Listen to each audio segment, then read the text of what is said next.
En 2021, alors qu'il forait à environ 3 mètres sous la surface gelée du permafrost de Sibérie nord-orientale, des chercheurs ont mis au jour une forme de vie figée depuis 24 000 ans. Puis, ils lui ont redonné vie, avant de la cloner. Ou, pour être plus précis, elle s'est clonée toute seule. Cela pourrait évoquer le prologue d'un récit d'épouvante, mais rassurez-vous, il n'en est rien. Ce que les scientifiques ont exhumé, c'est un organisme microscopique en état de congélation, susceptible de bouleverser en profondeur notre compréhension des mécanismes de l'évolution et de la survie.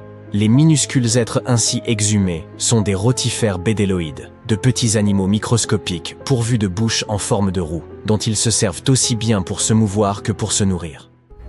Découverts pour la première fois en 1696, ils sont relativement répandus dans les milieux d'eau douce à travers le globe, avec quelques espèces adaptées à l'eau salée. Ils pourraient donc sembler dénués d'intérêt. Pourtant, depuis que les premiers microscopes ont permis de les observer, ils fascinent les chercheurs. Bien que ne mesurant que quelques dizaines de microns, ils présentent une complexité étonnante, disposant d'un cerveau, d'un tube digestif, de muscles et même d'un système reproducteur. Et si cette complexité renfermait en elle le secret d'une résilience ultime, peut-être même applicable à l'être humain? Examinons cela de plus près. Ces organismes sont des extrémophiles, capables de survivre à une déshydratation totale à n'importe quelle étape de leur cycle de vie, pour ensuite ressusciter une fois réhydratés. Et ce n'est pas tout. Ils peuvent endurer des conditions parmi les plus hostiles sur Terre, ou dans l'espace, voire rester ensevelis dans les glaces sibériennes pendant des dizaines de millénaires.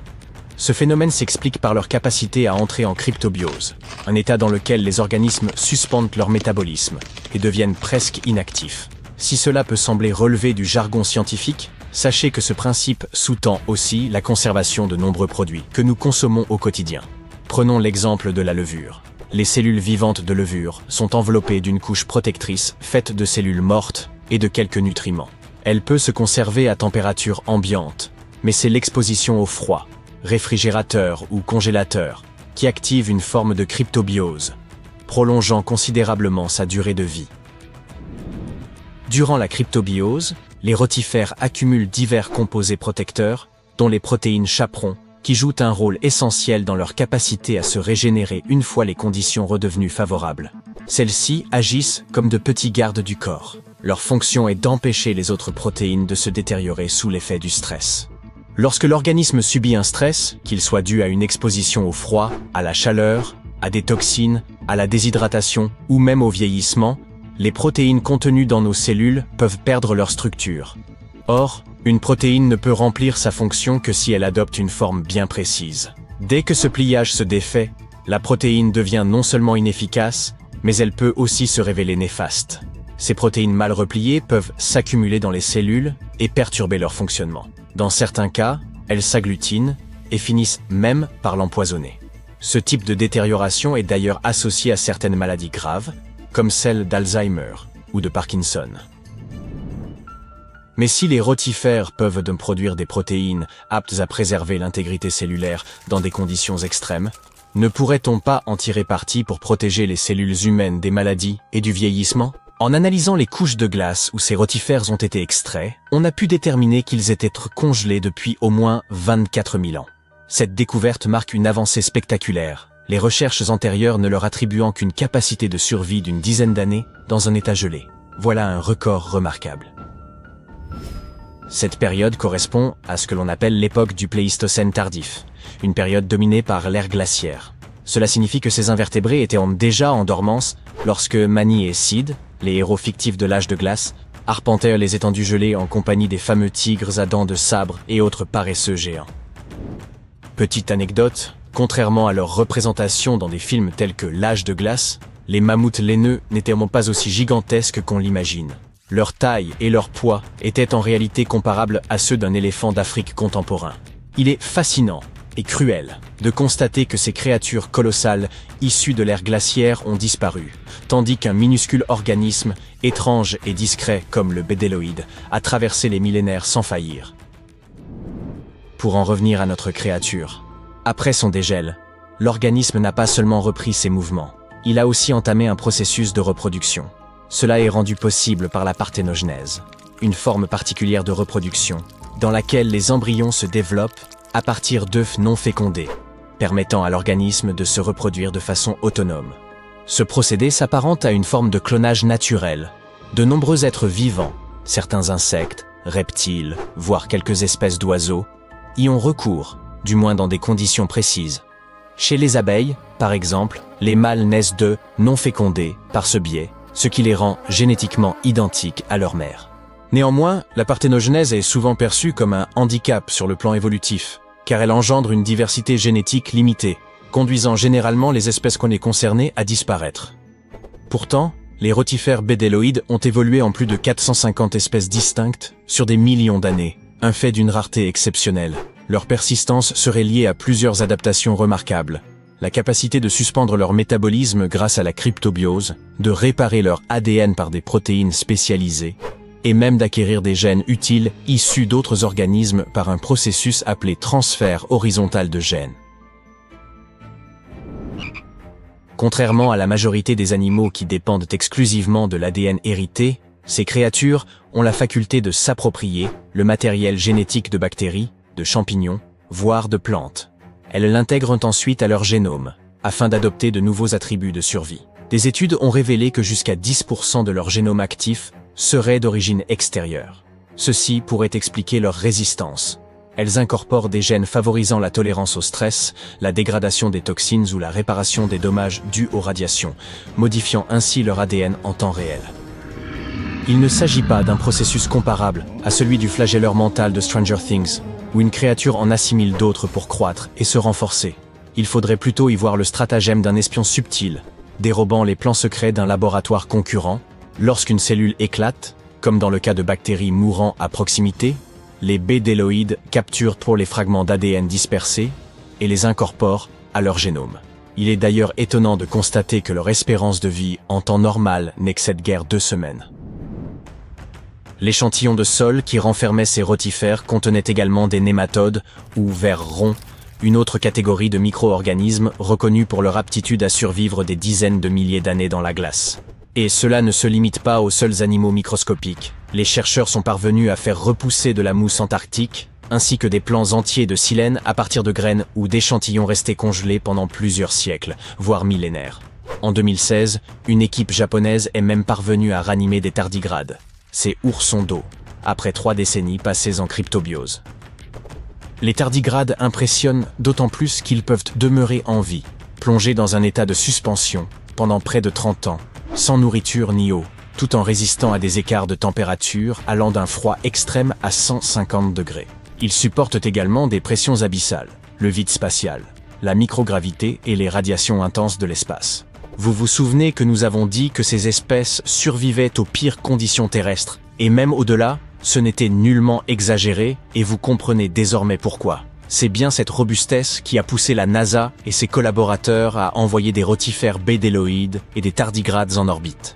Ils ont même séjourné à bord de la Station spatiale internationale, où ils ont permis aux chercheurs d'étudier les effets de la microgravité, des radiations et du stress. Mais ce n'est pas tout. En 2007, l'Agence spatiale européenne a envoyé un groupe de tardigrades en orbite terrestre basse, totalement exposés, sans protection, livrés au vide spatial. Ils ont été soumis aux radiations cosmiques, à des ultraviolets 1000 fois plus intenses que ceux frappant la surface terrestre, et à des températures proches du zéro absolu.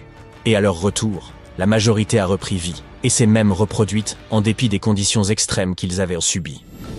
Ce constat évoque une vieille hypothèse scientifique, la panspermie, l'idée selon laquelle la vie ne serait pas née sur Terre, mais y aurait été introduite, portée par des poussières cosmiques ou emprisonnée dans des météorites. Autrefois reléguée aux marges de la science, cette théorie paraît soudainement moins fantaisiste lorsque l'on observe des organismes survivre à de telles agressions cosmiques, n'est-ce pas? Mais qu'en est-il des humains? Cela signifie-t-il que nous maîtrisons enfin les mécanismes de l'hibernation et sommes prêts à les appliquer à notre espèce? Hélas, la réalité demeure plus proche de la science-fiction. Toutefois, l'étude des rotifères, des tardigrades et d'autres organismes d'une résilience comparable pourrait ouvrir la voie à des avancées majeures dans divers domaines. Leur extraordinaire robustesse pourrait bien servir de modèle, un modèle pour la médecine, pour redéfinir le vieillissement, voire suspendre l'élan vital ou l'étirer. Il s'agit d'innovations concrètes, mieux préserver les organes humains pour les greffes, concevoir des traitements ralentissant le vieillissement cellulaire, et peut-être, un jour, permettre une hibernation cryogénique assez longue pour entreprendre un voyage interstellaire. Nous sommes tous fascinés par les licornes, ces créatures mythiques renommées pour leur beauté enchanteresse. Vous visualisez probablement un cheval blanc arborant une corne torsadée sur le front, et il n'est pas rare d'imaginer un arc-en-ciel flottant dans les environs. Toutefois, d'où provient cette représentation? Et surtout, a-t-elle une part de vérité? Eh bien, oui et non. Partons de l'origine, le nom. Issu du latin « unicornis », il signifie littéralement « une seule corne ». De nos jours, un seul animal terrestre correspond à cette description, le rhinocéros. Le nom grec de la licorne, monocéros, se traduit également par « une seule corne », ce qui confirme la logique. Pourtant, n'associe-t-on pas généralement la licorne à un cheval? Il semble donc nécessaire de faire appel à la science pour élucider ce mystère. Des chercheurs ont exhumé le crâne d'une créature qui pourrait bien être une authentique licorne, ayant foulé notre planète il y a environ 30 000 ans, l'Elasmotherium sibiricum. Cet animal ressemblait à un rhinocéros massif et velu, bien loin de l'image gracieuse de la licorne que nous connaissons aujourd'hui. Il pesait environ 2 fois le poids d'une girafe et se nourrissait principalement d'herbes. Beaucoup d'herbes. Cependant, le crâne découvert en Asie centrale a révélé un autre fait surprenant. L'âge de cet animal. Les recherches antérieures avaient suggéré que l'espèce s'était éteinte il y a 350 000 ans, excluant ainsi toute coexistence avec nos ancêtres. Pourtant, la datation du crâne indique une époque bien plus récente, il y a environ 29 000 ans, une période où les humains étaient déjà présents sur Terre. C'est ainsi que la légende a pris forme. Imaginez-vous en humain préhistorique, venant d'apercevoir une licorne. Que feriez-vous? Il n'y a pas de smartphone pour immortaliser cette rencontre. La solution serait sans doute de la représenter sur les parois d'une grotte, et certaines de ses œuvres nous sont parvenues. À Lascaux, en Dordogne, une peinture montre un animal qui semble n'avoir qu'une seule corne, dans la célèbre salle des taureaux. Tandis que tous les autres animaux exhibent 2 cornes ondulées, cette créature énigmatique et tachetée arbore 2 lignes sur la tête. Ces lignes doubles pourraient-elles figurer une corne unique? Est-ce la fameuse licorne? Peut-être. Cette fresque est surnommée le panneau de la licorne. Mais les représentations de licornes ne se limitent pas aux peintures rupestres. Dans la vallée de l'Indus, des archéologues ont mis au jour divers sceaux ornés d'un animal mythique portant une seule corne. Les auteurs grecs de l'Antiquité croyaient que les licornes vivaient en Inde, une région qui, à leurs yeux, demeurait exotique. Bien que les Grecs anciens n'aient jamais observé de licorne, ils en ont fait une description étonnamment précise et sont même allés jusqu'à noter que sa chair avait un goût amer. Mais s'agissait-il d'un cheval ou d'un rhinocéros? Ni l'un ni l'autre. À leurs yeux, la licorne ressemblait davantage à un âne. Allez comprendre. Dans la mythologie chinoise, on trouve une créature semblable, appelée Qilin. Son nom, qui se traduit par « mâle-femelle » en français, décrit un animal dont les caractéristiques évoquent celles d'une licorne. Une corne unique sur le front, une queue de bœuf et un corps de cerf. Comme l'ancien rhinocéros d'Asie centrale, il se nourrit d'herbes. Lorsque la première girafe vivante fut présentée à l'empereur Ming en 1414, on la compara à une licorne. Toutefois, le souverain conclut que l'animal ne pouvait être cette créature mythique. La légende persista néanmoins dans cette partie du monde. D'ailleurs, le terme japonais moderne pour girafe, kirin, dérive du chinois désignant cette créature mythologique. Les Perses évoquaient également l'existence des licornes, comme en témoigne une représentation de la créature dans leur ancienne capitale de Persépolis. Cependant, celle-ci arbore 2 grandes ailes, une particularité intrigante. Les Perses, eux non plus, n'avaient jamais vu de licorne de leurs propres yeux. Ils l'imaginaient comme une créature provenant d'un monde surnaturel. Et c'est cet écart avec la réalité qui alimente encore notre fascination pour les licornes aujourd'hui. On retrouve des références à ces créatures dans les écrits d'Aristote et même de Jules César, qui rapportait que des animaux semblables à des licornes se cachaient dans les forêts de Germanie. L'image que nous avons de la licorne aujourd'hui n'a émergé qu'à partir du Moyen Âge, peu avant la Renaissance. À l'époque, les gens débordèrent d'imagination et les licornes figuraient souvent dans les enluminures. D'après les anciens scribes, cet animal était redoutable, et son principal adversaire n'était autre que l'éléphant. Les gens du Moyen Âge vouaient un profond respect à cette créature qu'ils n'avaient pourtant jamais vue. Considérée comme agile et farouche, elle devait être traquée. Mais comment attirer une licorne? Avec le charme d'une belle jeune fille, pardi. Cela peut paraître cocasse de nos jours, mais il ne faut pas oublier que le Moyen-Âge était une période singulière. À l'époque, les médecins soignaient leurs patients à l'aide de sangsues. C'était un contexte parfait pour voir naître le mythe de la licorne. L'histoire prend une tournure encore plus rocambolesque. Une jeune demoiselle s'aventurait dans la forêt, et lorsqu'une licorne la remarquait, elle venait se blottir contre ses genoux. Une fois l'animal endormi, des chasseurs surgissaient pour le capturer et le présenter au roi. Mais pourquoi la licorne suscitait-elle tant d'admiration en Europe? C'était avant tout en raison de sa corne, à laquelle on attribuait des vertus magiques. Elle aurait été capable de détecter le poison dans les aliments, et une fois réduite en poudre, elle aurait même eu le pouvoir de blanchir les dents. Ce n'était là qu'une partie des qualités merveilleuses qui entouraient la corne de licorne. Ce folklore était si présent que, lorsqu'il n'était pas possible d'obtenir de véritables licornes, les gens se rabattaient sur une solution de secours, les cornes de narval. Ces cétacés possèdent une longue dent en forme de défense qui sort de leur bouche. En Angleterre, la licorne symbolisait quelque chose de parfaitement insaisissable. Au XVIe et XVIIe siècle, elle en vint à incarner l'imagination, et c'est à cette époque que l'arc-en-ciel fut associé à cette créature fantastique. Les Victoriens furent les premiers à établir ce lien. La licorne fit sa première apparition dans la littérature fantastique avec le roman de 1871, De l'autre côté du miroir, destiné à de jeunes lecteurs. Cet ouvrage, qui faisait suite à l'œuvre plus connue de Lewis Carroll, Alice au pays des merveilles, fit de la licorne un symbole d'espoir et de pureté. Il n'existait toutefois aucun témoignage d'observation de licorne qui ait été vérifié scientifiquement. En 1663, un savant allemand, Otto von Guericke, affirma avoir découvert un squelette de licorne. L'histoire semblait trop belle pour être vraie, et c'était effectivement le cas. Ce squelette avait été assemblé à partir d'ossements de divers animaux, dans le but de faire croire à l'existence de la créature. Ce faux est aujourd'hui exposé au musée d'histoire naturelle de Magdebourg, en Allemagne. Pourtant, cela n'a pas découragé les gens, qui continuaient à rechercher des licornes où qu'ils aillent. Au XXe siècle, un explorateur britannique fit la découverte d'une nouvelle espèce en Afrique, caractérisée par une petite bosse sur le coin de la tête. Le public la surnomma la licorne africaine. Cependant, il s'agissait en réalité d'un okapi, un animal plus proche du girafon, bien que sa partie arrière ressemble à celle d'un zèbre, et que sa tête évoque celle d'un cerf. Malgré son apparence singulière, l'okapi n'avait rien de commun avec l'insaisissable licorne. En 1991, un nouveau rapport d'observation défraya la chronique, lorsqu'un biologiste autrichien déclara avoir aperçu une licorne dans une forêt allemande, perpétuant ainsi le mythe selon lequel ces créatures vivraient dans des bois enchantés. Toutefois, l'absence totale de preuves tangibles posait problème. Certains historiens vont même jusqu'à affirmer que les licornes n'ont jamais existé et seraient le fruit d'une interprétation erronée des peintures rupestres, qui pourraient en réalité représenter des animaux à deux cornes vus de profil. Après tout, il n'est pas aisé de donner de la profondeur à une image en 2 dimensions.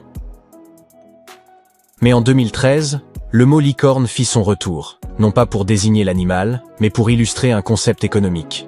Aileen Lee, une investisseuse américaine en capital risque, employa ce terme pour qualifier les startups dont la valorisation dépassait le $1 milliard, jugeant ces entreprises aussi rares que l'animal légendaire. Il n'en existe qu'un millier dans le monde, parmi lesquels on retrouve la célèbre compagnie SpaceX.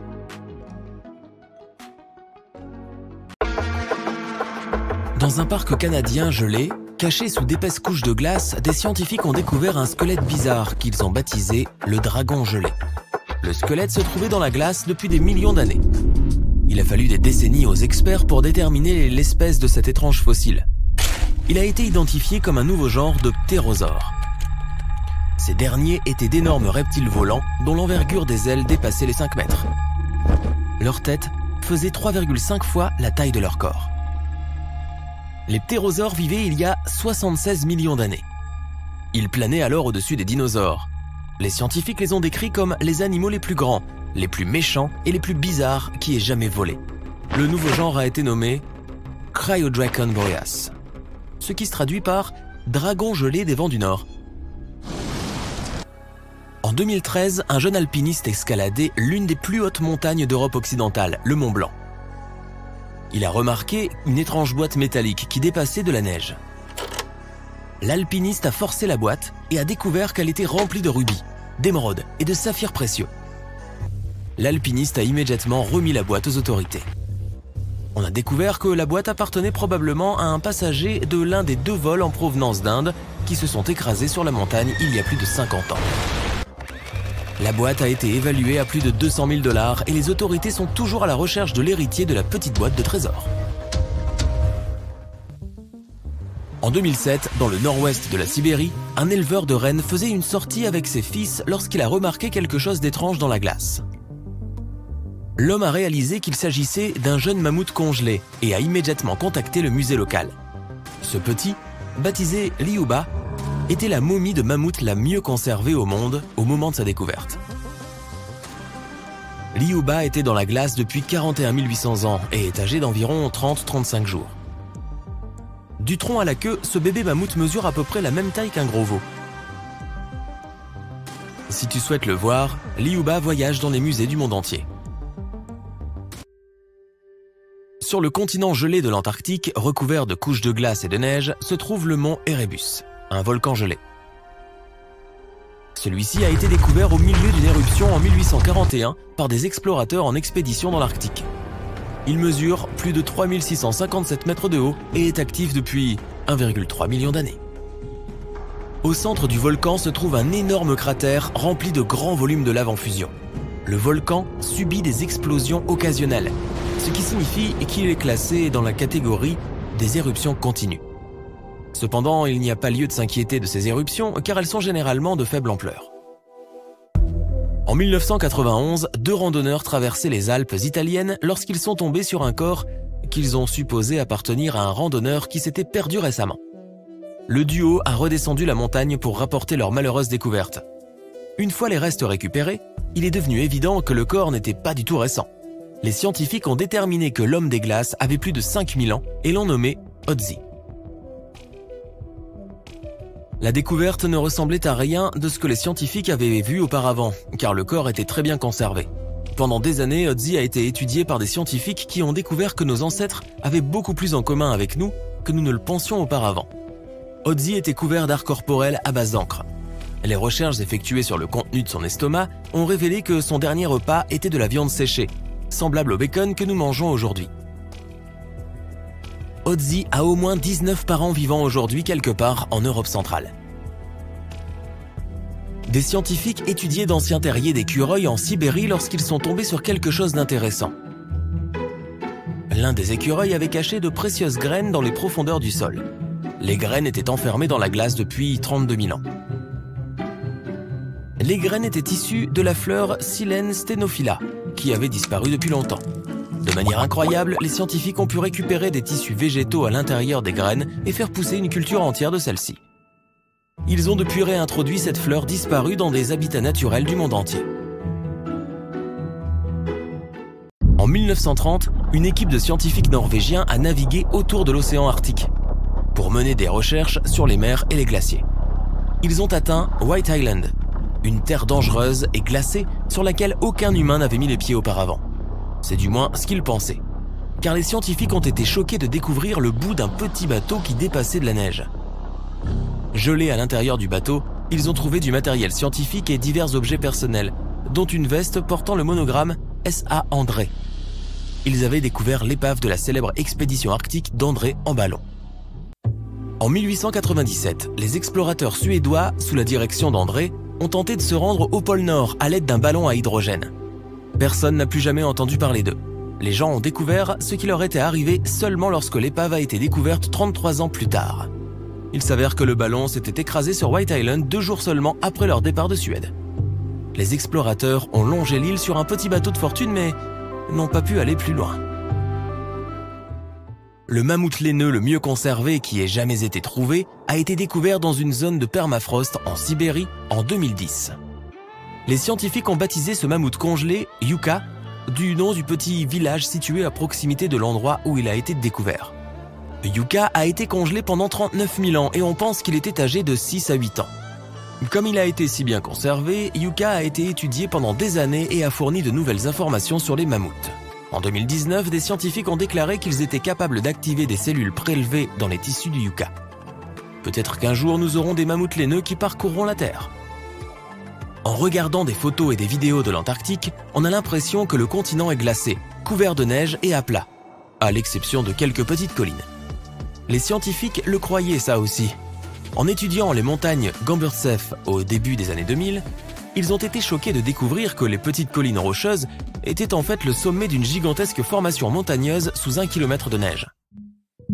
Grâce à une technologie radar, les chercheurs ont découvert que les montagnes mesuraient en réalité près de 3000 mètres de haut et s'étendaient sur 1250 km.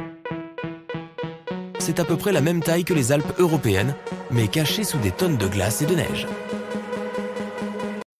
Dans une mine d'or en Sibérie, un homme d'affaires examinait une rivière voisine lorsqu'il a remarqué quelque chose d'intéressant dans le gel. Il s'agissait d'un petit rhinocéros laineux qui a été nommé plus tard Sacha. Ces animaux ont disparu depuis 15 000 ans. On pense que Sacha a dû être figée dans la glace pendant 39 000 ans. Elle est unique car c'est le seul rhinocéros laineux dont le corps entier a été découvert. Les glaciers autour de la ville de Pello, dans le nord de l'Italie, ont commencé à fondre.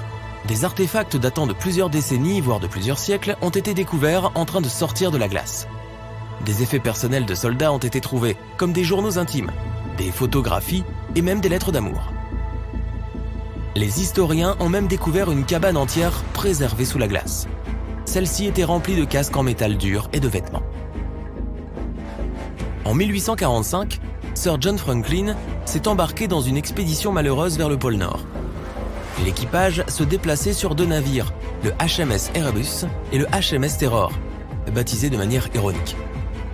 L'expédition a été un désastre et les 2 navires se sont perdus dans les eaux glacées. En 2016, le HMS Terror a été découvert par une équipe de chercheurs.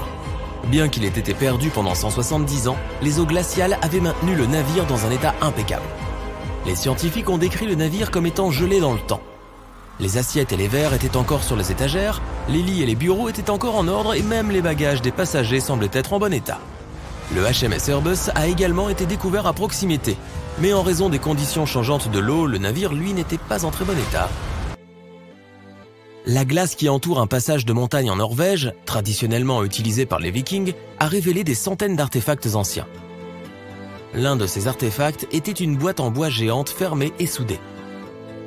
Les chercheurs étaient fous de joie à l'idée d'ouvrir cette boîte. Ils pensaient qu'elle serait remplie de trésors vikings ou d'artefacts qui nous donneraient un aperçu de cette ancienne société. Mais lorsqu'ils ont ouvert la boîte, tout ce qu'elle contenait était une vieille bougie en cire d'abeille. Il s'avère que cette boîte n'était en fait pas aussi ancienne qu'ils le pensaient. En analysant la bougie, ils ont découvert que la boîte datait du XVIIe siècle.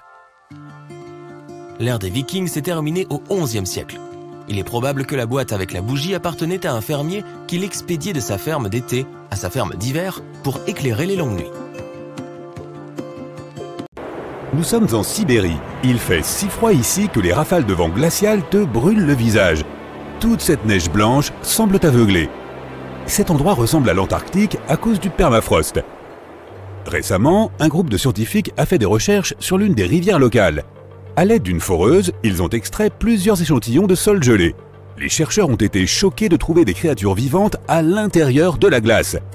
Plus tard, en laboratoire, ils ont réalisé que les créatures étaient des organismes multicellulaires microscopiques connus sous le nom de rotifères bdelloïdes. Ces créatures ressemblaient à de petits vers. Les scientifiques savaient que ces vers pouvaient vivre dans des conditions de congélation jusqu'à 10 ans. Mais l'âge des rotifères trouvés dans la glace était d'environ 24 000 ans.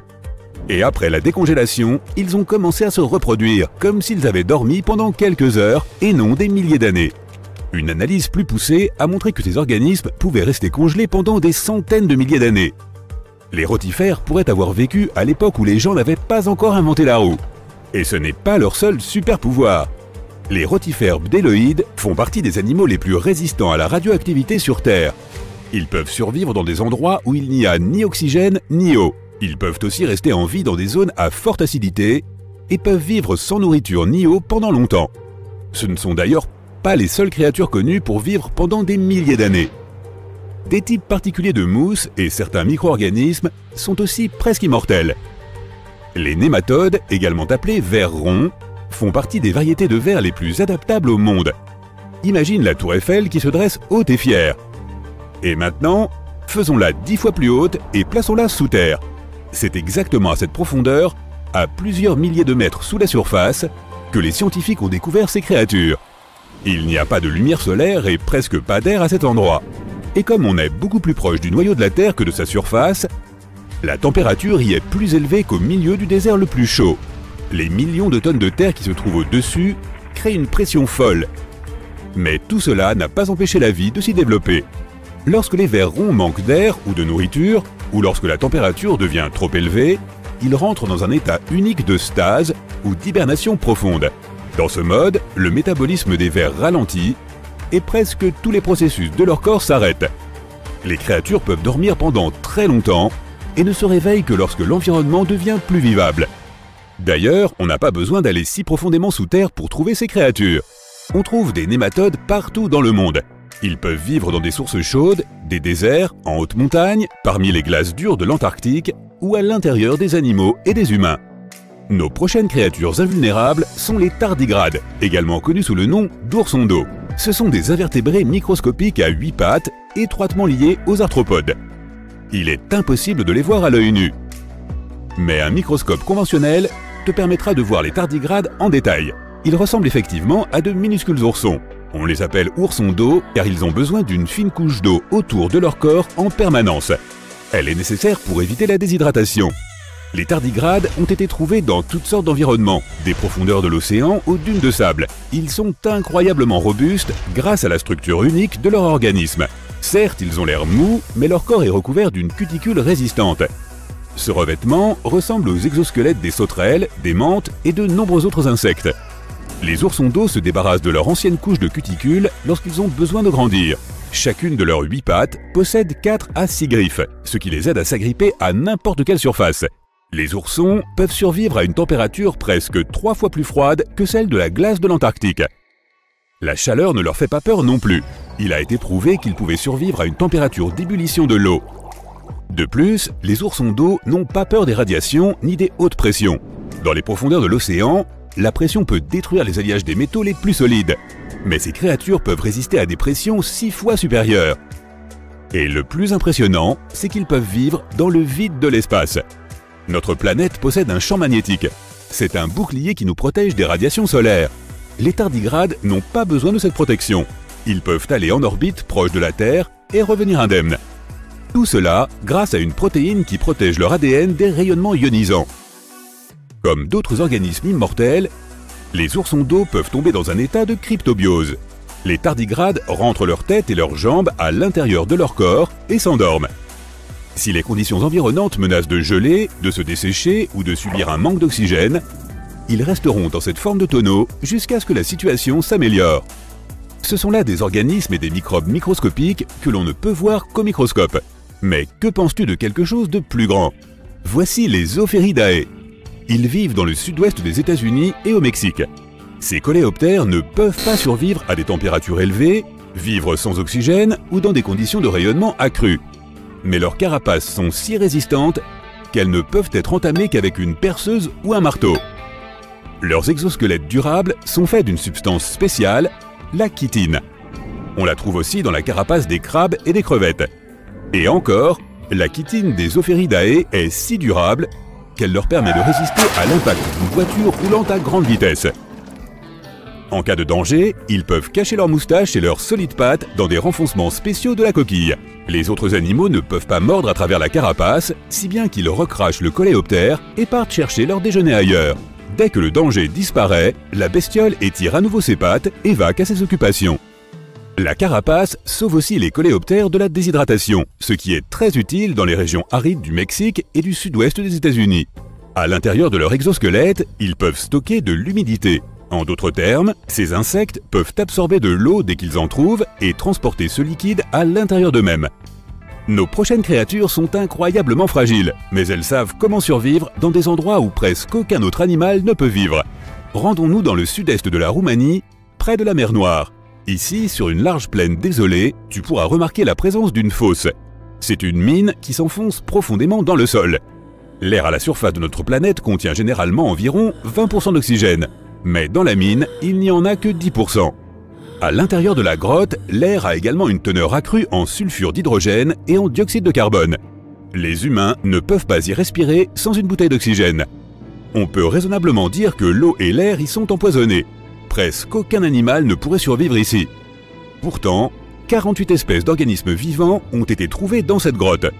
33 d'entre elles sont des espèces nouvellement découvertes. Et ce ne sont pas seulement des microbes ou des bactéries qu'on ne peut pas voir sans microscope. Quelque chose de plus grand vit ici. D'étranges escargots blancs rampent sur les parois des mines. Des crevettes transparentes et un tas de sangsues d'un genre inconnu nagent dans l'eau. Des mille-pattes blancs avec d'énormes moustaches et des araignées blanches effrayantes courent sur le sol. Et ils vivent tous ici depuis presque 5 millions d'années. Tu remarqueras peut-être un scorpion d'eau et une autre espèce non identifiée de cet animal. Il ne ressemble pas à ses cousins qui vivent dans les sables chauds ou les forêts tropicales. Aucune créature vivante n'a l'air ordinaire ici. Tous les animaux sont blancs ou transparents. Ils n'ont pas d'yeux, mais sont équipés de longues pattes et de moustaches antennes qui les aident à se repérer dans cet espace sombre. Plus tu t'enfonces dans la grotte, moins l'air contient d'oxygène. Mais le nombre d'organismes vivants augmente. L'air est rempli de méthane et de dioxyde de carbone. Aucun habitant de cette grotte n'a jamais vu la lumière du soleil et n'est jamais sorti de l'obscurité. Il semble impossible de survivre dans de telles conditions où les plantes ne produisent pas d'oxygène. La réponse à la question de leur survie est cachée dans un petit lac. La surface de l'eau est recouverte d'une étrange mousse. Si tu la regardes attentivement, tu peux voir que cette substance blanche est vivante. Elle ressemble à du papier mouillé et doux, facile à déchirer. Cette chose est constituée de milliards d'organismes vivants, des bactéries appelées autotrophes. Il y a beaucoup plus de dioxyde de carbone dans la grotte qu'à l'extérieur. Et ces bactéries, comme les plantes, l'absorbent. Mais elles ne le font pas à l'aide de la photosynthèse, ce qui signifie qu'elles n'ont pas besoin de la lumière du soleil. Elles utilisent l'eau pour la chimiosynthèse. Ce que ces bactéries sécrètent est de la nourriture pour d'autres bactéries. Et ces autres bactéries servent de nourriture à des créatures plus grandes. Ce cycle alimentaire unique n'existe nulle part ailleurs sur la planète. En 1850, l'égyptologue français Auguste Mariette se rendit sur la terre des pharaons en quête de manuscrits, mais tomba par hasard sur une tête de sphinx qui émergeait des dunes. Après avoir dégagé le sable, il comprit que ce sphinx marquait l'entrée d'une structure souterraine. Quelques mois plus tard, il pénétra finalement dans le Sérapéum de Saqqara. À l'intérieur, il découvrit un gigantesque sarcophage en granit contenant les restes de 64 taureaux. Les scientifiques restent émerveillés par la technologie qu'utilisèrent les anciens Égyptiens pour déplacer ces immenses blocs. Le Sérapéum, construit vers 3000 ans avant notre ère, était une sépulture souterraine dédiée au taureau sacré Apis, vénéré dans l'Égypte ancienne. Il comportait un long corridor de près de 150 mètres, bordé de vastes salles de pierre. Certains sarcophages, pesant jusqu'à 100 tonnes, soit l'équivalent de 50 voitures moyennes, étaient réalisés avec une précision remarquable, présentant des angles parfaits de 90 degrés. Ornés de hiéroglyphes et de gravures, ces pièces détaillaient les récits et l'importance accordée au taureau Apis. Aujourd'hui, seuls 24 sarcophages subsistent. Dans l'Égypte antique, les taureaux Apis occupaient une place prépondérante en raison de leur lien avec le dieu Ptah. Ils étaient perçus comme porteurs de son esprit et de sa sagesse, tout en soutenant le pharaon et son peuple. Les prêtres identifiaient ces taureaux sacrés en recherchant des signes distinctifs. Un triangle blanc sur le front, symbole de lumière divine, une marque dorsale évoquant l'aile d'un vautour, et une forme de scarabée sous la langue, associée à la réincarnation. Lorsqu'un taureau portait ces marques, il était considéré comme élu par Ptah et traité avec vénération. Ces animaux vivèrent dans un temple dédié à Memphis, ville où l'on honorait Ptah, et bénéficièrent des soins les plus attentifs, ainsi que d'offrandes de visiteurs désireux de recevoir leur bénédiction. À leur mort, les taureaux Apis étaient momifiés et honorés avec la plus grande solennité. Lorsque Mariette pénétra dans le Sérapéum, il observa des traces de rouleaux sur le sol des galeries et découvrit 2 treuils horizontaux en bois, chacun muni de 8 leviers. Par la suite, d'autres explorateurs signalèrent la présence de doubles rails. Les chambres funéraires étaient situées à un niveau inférieur au sol du couloir. Pour positionner les sarcophages, les ouvriers remplissèrent ces chambres de sable, permettant ainsi un déplacement en ligne droite. Ensuite, le sable était progressivement retiré, abaissant doucement les sarcophages dans des emplacements parfaitement taillés dans la roche.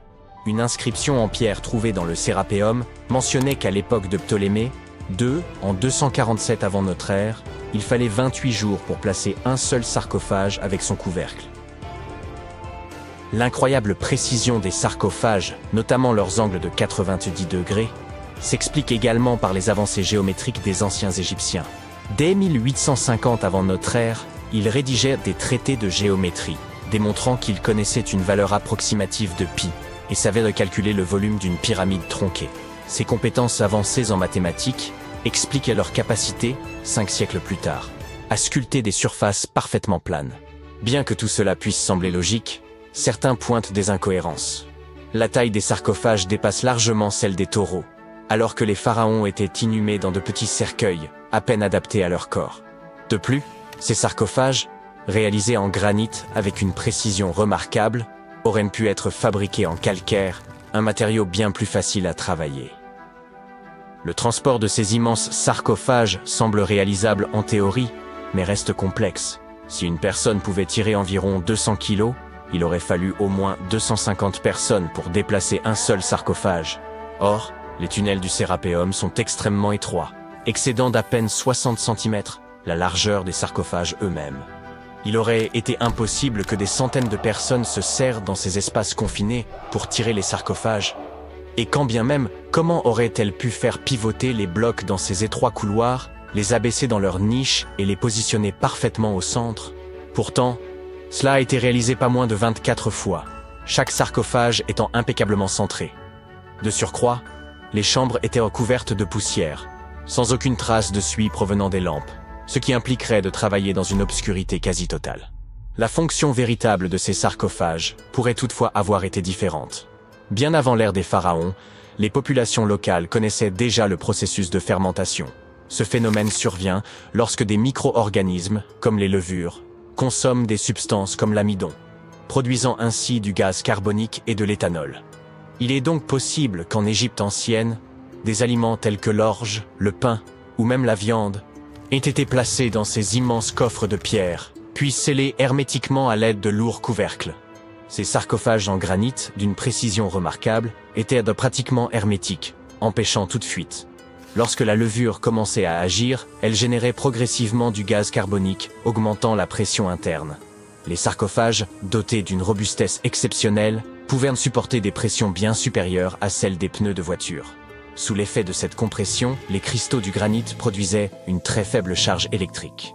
Ce phénomène était possible grâce à la présence de quartz dans le granit, un matériau réactif à la pression. Par ailleurs, l'ajout de viande ou de parties animales aurait pu favoriser le développement des levures. La viande contient en effet de l'acide oléique, un élément nécessaire pour que les levures continuent de croître et résistent aux effets toxiques de l'éthanol qu'elles produisent. Ainsi, avec l'accumulation de gaz et la production d'électricité, ces sarcophages n'auraient pas uniquement servi d'anciens garde-manger, mais auraient pu être de véritables systèmes énergétiques. Au fil du temps, la pression interne devenait si élevée qu'elle pouvait repousser le couvercle, libérant le gaz avec un bruit sec.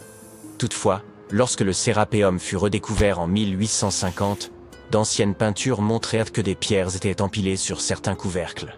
Cela suggère que, dans l'Antiquité, des efforts furent entrepris pour alourdir ces couvercles afin de limiter les pertes dues à la pression interne.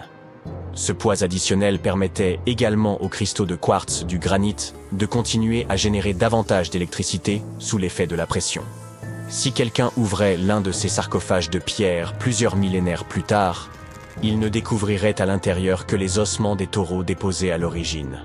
C'est précisément ce que Mariette a mis au jour dans les années 1850. Peu après les premières fouilles effectuées au cours de la seconde moitié du XIXe siècle, le Sérapéum fut ouvert aux visiteurs. Le prince de Galles, futur Édouard VII, aurait même déjeuné avec ses invités dans l'une de ses tombes. Bien que le site ait été rendu inaccessible pendant un certain temps à cause des sables et des séismes, il est aujourd'hui de nouveau possible de le visiter afin d'en percer le mystère. Grâce aux technologies modernes, nous pourrions bientôt résoudre de nombreuses autres énigmes historiques. Une équipe de scientifiques du musée Field d'histoire naturelle de Chicago a récemment utilisé un scanner spécifique pour analyser des momies égyptiennes sans les déballer. Les chercheurs ont soigneusement transporté 26 momies sur des chariots adaptés jusqu'au parking où se trouvait le scanner. Celui-ci a pris des milliers de clichés radiographiques détaillés de chaque momie et de leur cercueil. En regroupant toutes ces images, ils ont pu créer des modèles 3D révélant l'intérieur des momies, y compris les squelettes et certains artefacts. Ces images devraient permettre aux archéologues de mieux comprendre les pratiques funéraires égyptiennes, remontant à plus de 3000 ans. Bien que la phase de numérisation ait été réalisée en seulement 4 jours, l'analyse complète des données pourrait prendre jusqu'à 3 ans. Les chercheurs ont néanmoins déjà pu découvrir quelques détails personnels sur certaines momies. L'une des figures momifiées les plus célèbres du musée est Shennet Aa, une aristocrate ayant vécu dans l'Égypte ancienne il y a environ 3000 ans. Elle serait décédée à la fin de sa trentaine ou au début de sa quarantaine. Les embaumeurs avaient inséré du rembourrage dans son cou pour éviter qu'il ne s'affaisse, garantissant ainsi que son corps demeure intact à travers les âges. Ils avaient également placé des yeux artificiels dans ses orbites afin qu'elle conserve une apparence complète dans l'au-delà. Elle avait été enveloppée dans un lin de raffiné et placée dans un cercueil richement décoré. Les scans ont révélé que ce dernier comportait une fente à l'arrière, utilisée par les embaumeurs pour ajuster le corps, ainsi que des détails artistiques, tels que des marques indiquant la position de ses genoux. Son enterrement semblait comparable, en termes de sophistication, à la conception d'une voiture haut de gamme. Grande nouvelle, le Père Noël existe vraiment, et il ressemble à ça. Je sais, ce n'est pas exactement l'image que nous nous faisions du joyeux vieillard, mais une tombe récemment découverte pourrait être la preuve que nous attendions pour établir que Saint Nicolas a bel et bien existé, et qu'il était turc. Il s'avère qu'il n'était pas originaire du pôle Nord, il s'agissait d'un évêque au grand cœur du IVe siècle, célèbre pour les cadeaux qu'il offrait à tout le monde. La légende raconte qu'il serait né riche dans l'ancienne ville de Patara, dans l'actuelle Turquie, et qu'il aurait sillonné les campagnes pour venir en aide aux pauvres et aux malades. Pendant des siècles, cependant, les gens ignoraient s'il avait réellement existé. Certaines sources historiques affirment qu'il a été enterré à Mir, qui s'appelle aujourd'hui Demre, en Turquie. Depuis les années 80, des archéologues creusent autour de cette région pour tenter de trouver des preuves. Aujourd'hui, leur miracle de Noël s'est enfin réalisé. Après avoir creusé à 183 cm de profondeur dans une annexe de l'église Saint-Nicolas, ils ont mis au jour une mystérieuse tombe en calcaire d'environ 2 mètres de long. S'ils sont presque certains qu'il s'agit de la dernière demeure de Saint-Nicolas, ils sont toujours à la recherche d'une inscription qui confirmerait son âge exact. Pour ce qui est du Père Noël fictif, la légende dit que sa maison se trouve en Laponie, en Finlande. En 2018, des archéologues ont fait une découverte intéressante qui leur a permis d'espérer qu'ils parviendraient à démontrer l'existence du Père Noël. Ils creusaient sur un site appelé Tiny Arrow lorsqu'ils sont tombés sur environ 200 fosses funéraires. Mais lorsqu'ils ont regardé à l'intérieur, ils n'ont trouvé aucune trace du Père Noël. En fait, il n'y avait aucun squelette humain, seulement des poteries et des ossements d'animaux. Personne ne sait donc vraiment ce qu'était cet endroit. C'est tout le contraire de ce qui s'est passé avec une équipe d'archéologues qui travaillait dans l'ancienne cité de Petra, en Jordanie. Depuis 2003, des rumeurs circulent sur l'existence de chambres cachées sous le célèbre monument qu'on appelle Al-Khazneh et que certains nomment le Trésor. 21 ans plus tard, des chercheurs se sont enfin décidés à creuser et ont mis au jour une tombe intacte. À l'intérieur, ils ont trouvé au moins 12 squelettes humains et des objets dont l'âge est estimé à plus de 2000 ans. Des centaines de milliers de touristes se rendent à Al-Khazneh chaque année. La plupart d'entre eux s'y rendent probablement pour voir le site du Saint Graal dans le film Indiana Jones et la dernière croisade. Mais vous savez ce qu'il y a de plus curieux ? L'un des squelettes de la tombe tenait un calice en céramique qui ressemble énormément au Saint Graal. Vous vous souvenez probablement de l'incendie dévastateur qui a causé d'énormes dégâts à Notre-Dame de Paris en 2019. L'édifice, construit entre le XIIe et le XIIIe siècle, a dû être restructuré à cause de cet incendie. Mais les archéologues ont vu là une occasion en or de fouiller le site et de découvrir ses secrets cachés. L'équipe n'a été autorisée à creuser qu'à 40 cm sous la surface, mais cela a suffi. Dès qu'ils ont retiré les dalles du sol et dégagé une fine couche de terre, ils ont repéré le sommet d'un cercueil en plomb. Ils ont ensuite découvert des sculptures de calcaire, dont des têtes et des torses grandeur nature. Au total, ils ont mis au jour plus d'1 millier de fragments d'œuvres d'art diverses. Des statues antiques ont été trouvées dans les endroits les plus inattendus, y compris dans un égout. En juillet 2024, des archéologues bulgares examinaient un égout romain dans la cité antique d'Hérakléa Sintika lorsqu'ils ont trouvé une statue en marbre d'Hermès, le messager des dieux grecs, mesurant près de 2 mètres de haut. Cette ville a été complètement dévastée et abandonnée après 2 tremblements de terre, l'un en l'an 388 et l'autre en l'an 425. Mais pour une raison ou pour une autre, ces tremblements de terre n'ont pas détruit cette statue. En fait, sa tête a été retrouvée en excellent état. La découverte d'œuvres d'art anciennes est certes fascinante, mais imaginez que vous tombiez sur une ville entière cachée dans la forêt amazonienne. À l'aide de lasers de haute technologie, des chercheurs ont découvert le site d'une civilisation perdue, comprenant des milliers de structures et tout un réseau de routes, de canaux et de maisons, le tout enfoui sous la jungle la plus dense. Cette cité a été construite il y a environ 2500 ans, dans une zone située à l'ombre d'un volcan. Il est d'ailleurs possible que ce dernier soit entré en éruption et ait détruit cette civilisation à une époque encore indéterminée. Il est difficile de dire exactement combien de personnes vivaient là, mais les experts estiment qu'elles y sont restées près d'1 millier d'années. Cette découverte prouve qu'il y avait d'immenses cités très organisées en plein milieu de l'Amazonie. Un événement similaire s'est produit à Campeche, dans le sud du Mexique. Un archéologue effectuait des recherches sur Internet lorsqu'il a accidentellement découvert une cité maya. Ce site, aujourd'hui appelé Valeriana, était immense, de la taille d'Édimbourg, la capitale de l'Écosse. Elle comptait quelques pyramides, des terrains de sport, des amphithéâtres et des chemins reliant les différents quartiers. Grâce aux images satellites, les archéologues ont mis au jour toute une civilisation inconnue de l'âge du bronze. C'est en consultant des images aériennes qu'ils ont découvert une centaine d'établissements préhistoriques dans la plaine pannonienne, une région qui comprend une partie de l'actuelle Serbie et de la Hongrie. Les gens qui vivaient là sont aujourd'hui connus sous le nom de groupe du site de Tissa, et il semble qu'ils formaient une société assez bien organisée, habile à cultiver des aliments, à chasser et à pêcher. Google Earth a aidé une équipe à découvrir un mystérieux ensemble de 400 portes anciennes en Arabie Saoudite. Ces portes, disséminées dans le désert, auraient été construites il y a plusieurs milliers d'années. Elles sont faites de pierre et disposées en des configurations bizarres qui ont laissé les archéologues perplexes. Elles n'ont pas l'air d'avoir eu une fonction funéraire, ni d'avoir été érigées pour abriter des personnes. Nous n'avons donc toujours aucune idée de ce dont il s'agit. La technologie est en train de bouleverser l'archéologie. Grâce à l'intelligence artificielle et à un concours doté d'un prix d'1 million de dollars, nous avons enfin pu déchiffrer une partie d'un manuscrit ancien, illisible et très endommagé. Les rouleaux d'Herculanum ont été découverts par des ouvriers qui fouillaient la ville antique d'Herculanum, près de Pompéi, en 1752. Mais leur état était tel que, pendant des années, on les a considérés comme indéchiffrables. Heureusement, l'intelligence artificielle a contribué à dévoiler leurs secrets.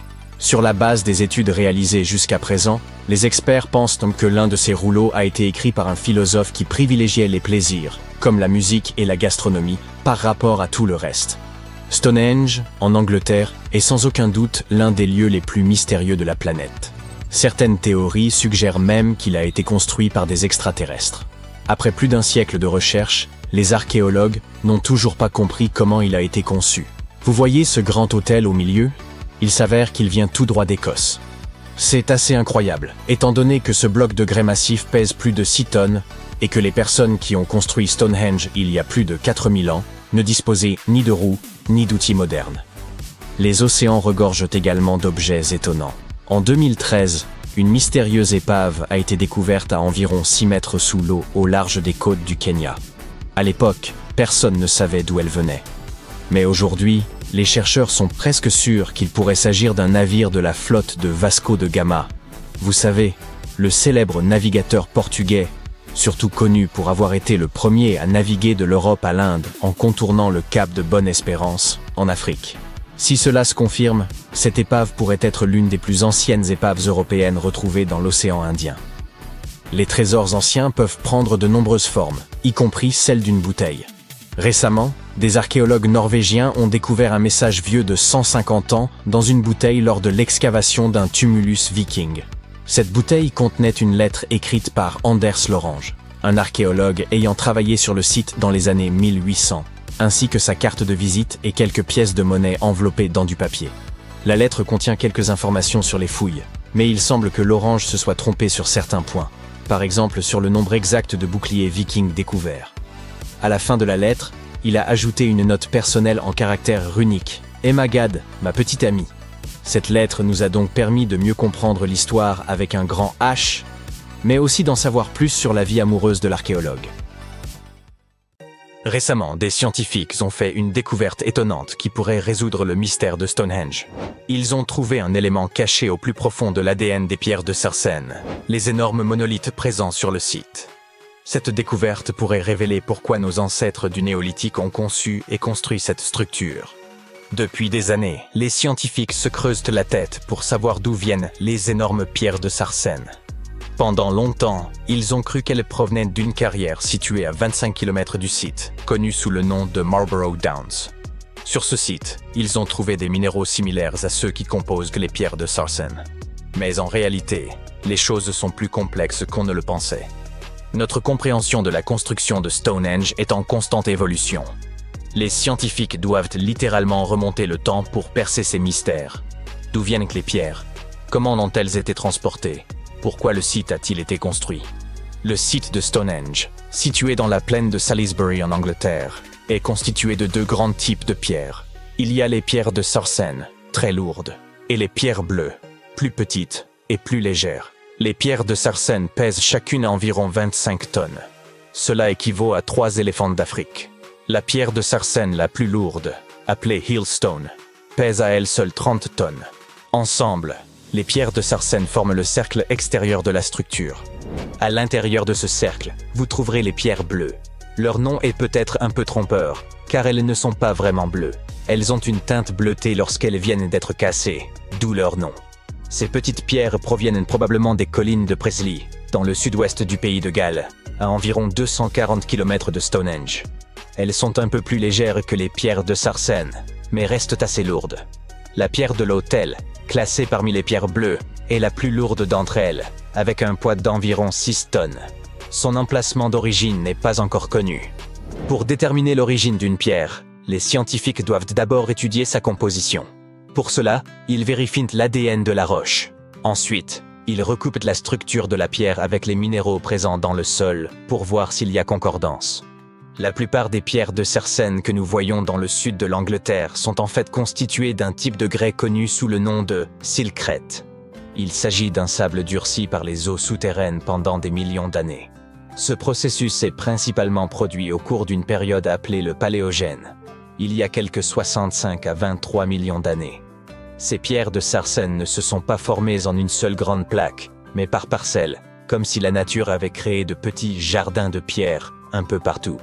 Les scientifiques expliquent que les pierres de Sarsène se sont répandues de manière aléatoire, souvent dans des zones isolées. Au fil du temps, nombre d'entre elles ont été enfouies sous des couches d'argile et de craie, ce qui a contribué à leur préservation. Lorsque les bâtisseurs de l'Antiquité se sont mis en quête de matériaux, ces pierres leur ont probablement semblé parfaites pour la construction d'une structure aussi impressionnante que Stonehenge. En fait, on a utilisé des pierres de Sarsène dans toutes sortes d'ouvrages, des villas romaines aux églises médiévales en passant par les bordures de routes et les murs de culture. On pourrait dire que ces pierres étaient le matériau de prédilection des bâtisseurs de l'Antiquité et qu'elles ont continué à être populaires même à l'époque moderne. Ce fait a amené les scientifiques à se demander si toutes les pierres de Sarsène, utilisées pour construire Stonehenge, ne provenaient pas du même endroit.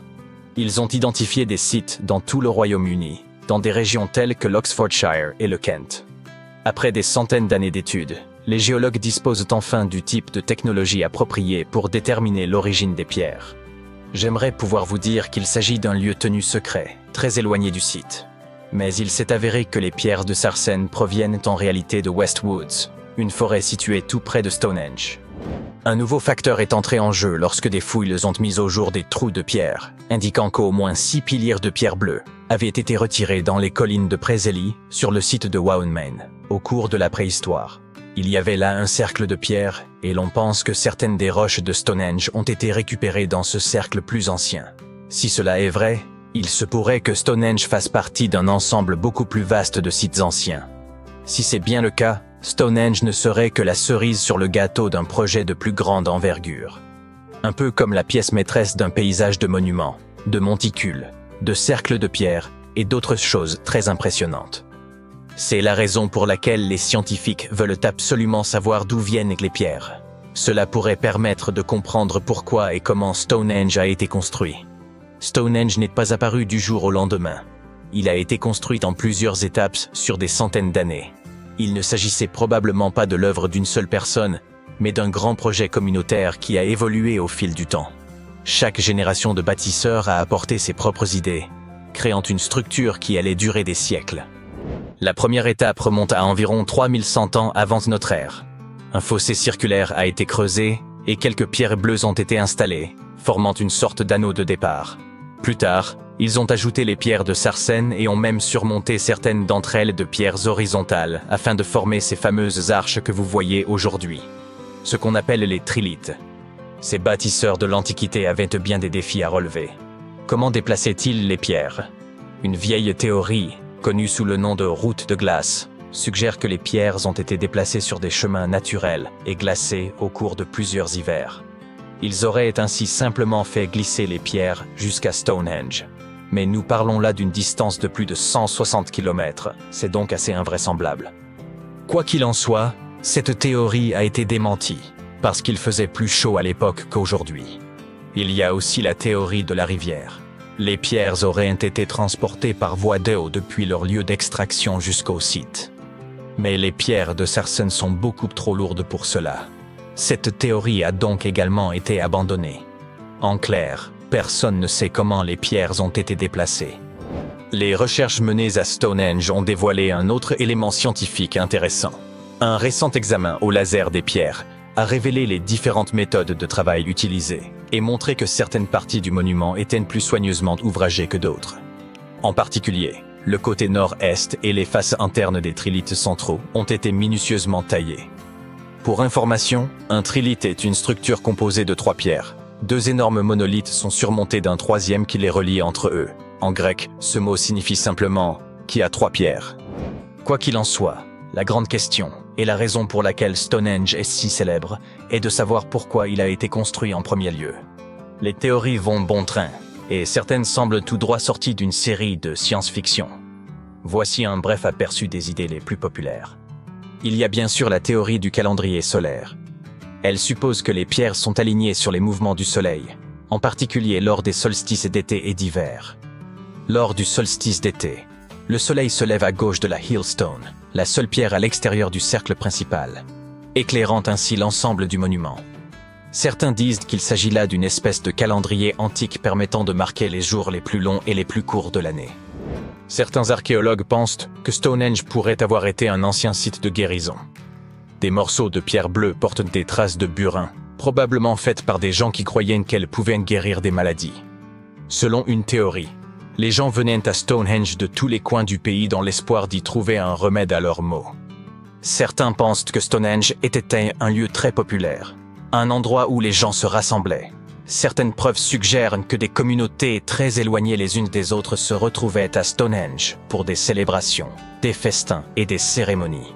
Un examen des ossements trouvés à proximité montre que les gens parcouraient parfois des centaines de kilomètres pour se rassembler sur ce site. Pendant plus de 3000 ans, le masque d'or du pharaon Toutankhamon est resté caché dans la vallée des rois. Cet artefact, qui mesure environ 54 cm de haut, témoigne de l'habileté et de l'art des anciens Égyptiens. Mais personne ne s'attendait à ce que les rayons X révèlent son plus grand secret. Le roi Toutankhamon a été le dernier souverain de sa famille au cours de la 18e dynastie. Il est monté sur le trône à l'âge de 9 ans, mais n'a régné que 10 ans avant de s'éteindre inopinément. Pour être honnête, dans l'Égypte ancienne, il a été oublié par les souverains qui lui ont succédé. Son tombeau n'était pas très important pour eux, à tel point que même les pilleurs de tombes l'ont oublié. Cela peut sembler un peu triste, mais en réalité, c'est une excellente nouvelle pour nous. Comme son tombeau était pratiquement oublié, il a fini par être parfaitement préservé. Alors que les autres tombes de la vallée des rois ont été pillées, la sienne est restée scellée et intacte. Ainsi, lorsqu'elle a été découverte en 1922, elle contenait plus de 5000 objets précieux. Cela a fait de Toutankhamon une célébrité instantanée et l'un des pharaons les plus connus de notre époque. Parmi ces trésors se trouvait la pièce la plus étonnante, son masque d'or. Ce masque est censé être l'image exacte du visage du roi. Ou du moins, était-il censé l'être, mais nous y reviendrons plus tard. Le but de cette représentation exacte de son visage était de s'assurer que son âme le reconnaîtrait dans l'au-delà et reviendrait dans son corps momifié. Selon les anciennes croyances égyptiennes, cela lui permettrait de continuer à vivre dans l'au-delà. Le masque semblait avoir été incroyablement difficile à réaliser, mais sa réelle complexité n'a été révélée que bien des années plus tard. Les premières radiographies du masque ont été réalisées en 1967. À l'époque, ces scans étaient menés principalement motivés par des raisons pratiques. La conservation. Le masque partait pour une exposition à Paris. C'était la première fois qu'il quittait l'Égypte. Ces images permettraient de constater les éventuels changements survenus au cours de l'exposition. En outre, elles pouvaient donner des indications sur la manière dont le masque avait été fabriqué. Mais à l'époque, on ne se rendait sans doute pas bien compte de la complexité de sa construction. Les orfèvres égyptiens n'utilisaient pas les techniques de soudure modernes. Alors, comment ont-ils fabriqué ce masque ? De nouvelles radiographies effectuées en 2007 nous ont apporté quelques réponses. Il s'avère que les Égyptiens n'utilisaient pas d'or pur, qui est de 24 carats. Le masque était en fait réalisé en or 23 carats, c'est-à-dire mélangé à un autre matériau. Les spécialistes ont ainsi découvert que ces feuilles d'or contenaient une petite quantité de cuivre, un métal rouge-brun. Cette opération visait probablement à rendre le matériau plus souple et plus facile à façonner. Il modelait ensuite les feuilles d'or en les chauffant et en les martelant à plusieurs reprises. Mais le masque renferme un autre secret qui n'a été découvert qu'en 2015. L'année précédente, le personnel du musée égyptien du Caire préparait l'exposition du masque lorsque sa longue barbe fut accidentellement arrachée. Selon un autre scénario, la barbe se serait détachée au fil du temps et serait tombée toute seule. Quoi qu'il en soit, le fait que la barbe du roi Toutankhamon se soit détachée a causé beaucoup de tension. Après tout, il s'agit de l'une des plus grandes attractions touristiques du Caire, et les experts devaient donc régler le problème très rapidement. Le processus de restauration a commencé par un relevé détaillé de l'état du masque. Pour ce faire, ils ont dû effectuer un scan tridimensionnel complet de l'artefact. Et par hasard, ils ont trouvé quelque chose de très intéressant à l'intérieur. Dans la barbe royale se trouve un tube en or, une structure intrigante que les Égyptiens ont probablement utilisée pour attacher la barbe au reste du masque. Cela prouve une fois de plus que le processus de fabrication de ce masque était encore plus complexe que ne le pensaient les experts. Mais les mystères ne s'arrêtent pas là. Vous vous souvenez que nous avons dit que le masque était censé représenter parfaitement le visage du roi Toutankhamon ? Ce n'est peut-être pas tout à fait vrai. Certaines théories populaires suggèrent que le masque n'a jamais été conçu pour lui, et qu'il a été fabriqué pour quelqu'un d'autre. Une étude publiée en 2015 suggère qu'il aurait initialement été confectionné pour une femme pharaon, sa belle-mère supposée, la célèbre et magnifique reine égyptienne Néfertiti. L'indice le plus probant provient d'une inscription sur le masque. À première vue, elle semble bien se référer à Toutankhamon, mais après un examen approfondi, les chercheurs ont remarqué que quelque chose d'autre avait été écrit sous le nom du roi. Le cachet du nom royal semble avoir été modifié. À l'origine, il portait une inscription que l'on a traduite par « Reine Néfertiti ». Une autre caractéristique du masque d'or de Toutankhamon, passé inaperçu pendant des années, ajoute encore au mystère. Comme nous l'avons déjà mentionné, les experts pensent que les pharaons qui lui ont succédé ne le respectaient pas beaucoup. Les oreilles percées sur le masque sont l'un des indices qui ont amené les archéologues à cette conclusion.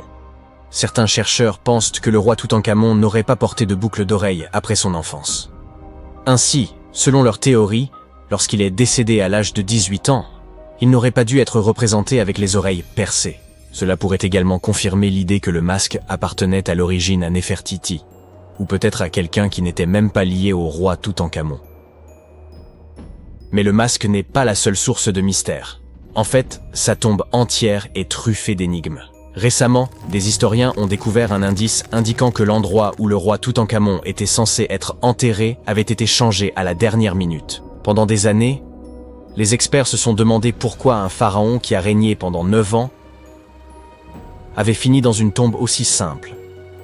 Comparé à la grandeur des tombes d'autres pharaons, sa tombe semble un peu ordinaire. L'idée qu'un roi comme Toutankhamon puisse avoir un lieu de repos aussi banal ne correspond pas au pouvoir et à l'importance qu'il devait avoir dans l'Égypte ancienne. Alors, que s'est-il passé? Apparemment, cela pourrait avoir un rapport avec son successeur, le pharaon Haï. Après la mort du roi Toutankhamon, les chercheurs pensent qu'Haï a fait en sorte de l'effacer de l'histoire de l'Égypte. Une théorie suggère donc qu'il est probablement à l'origine de la décision rapide de placer le corps du roi Toutankhamon dans une tombe plus petite et moins impressionnante. Lorsque les experts ont examiné la tombe d'Haï, ils ont trouvé quelque chose d'intéressant. Un grand mur recouvert de peintures représentant des babouins. Il s'agit du même type d'œuvre d'art que celle que l'on trouve dans la tombe de Toutankhamon. Il semble que ce soit la même personne qui ait choisi les œuvres d'art pour les deux tombes. La conception et la décoration des deux tombes sont presque identiques, ce qui suggère qu'une main commune les a réalisées. Mais il y a une différence essentielle. La tombe d'Haï est digne d'un roi. Elle est beaucoup plus grande et plus somptueuse, même si le style et les œuvres d'art sont similaires à ceux du tombeau de Toutankhamon. Cette théorie suggère donc qu'Haï aurait décidé du contenu des deux sépultures. Comme Toutankhamon est décédé subitement à un jeune âge, son grand tombeau n'a pas été achevé à temps. Habituellement, les pharaons entreprenaient la construction de leur tombe de leur vivant, afin de s'assurer que tout soit parfait. Mais Toutankhamon est décédé alors qu'il n'avait que 18 ans, et le temps lui a donc manqué.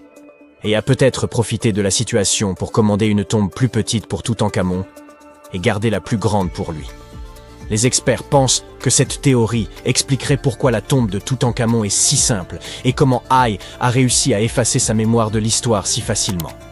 En fin de compte, l'histoire du masque et du tombeau du roi Toutankhamon est empreinte de mystère et d'intrigue. Chaque nouvelle découverte jette un peu plus de lumière sur ce qui s'est réellement passé il y a tant d'années. Mais une chose est sûre, l'Égypte ancienne a encore bien des secrets à nous livrer. Et le roi Toutankhamon continuera de fasciner les hommes dans les années à venir. Tartessos, une société mystérieuse et très avancée qui a autrefois prospéré, puis disparu soudainement sans crier gare. Mais avant leur disparition totale, ils ont accompli des rituels étranges, comme s'ils cherchaient à se protéger de quelque chose. Qu'a-t-il bien pu leur arriver? Essayons de le découvrir ensemble. Nous nous rendons dans le sud-ouest de l'Espagne, il y a environ 2500 ans. Autrefois se trouvait ici une splendide cité, le centre de commerce de Tartessos.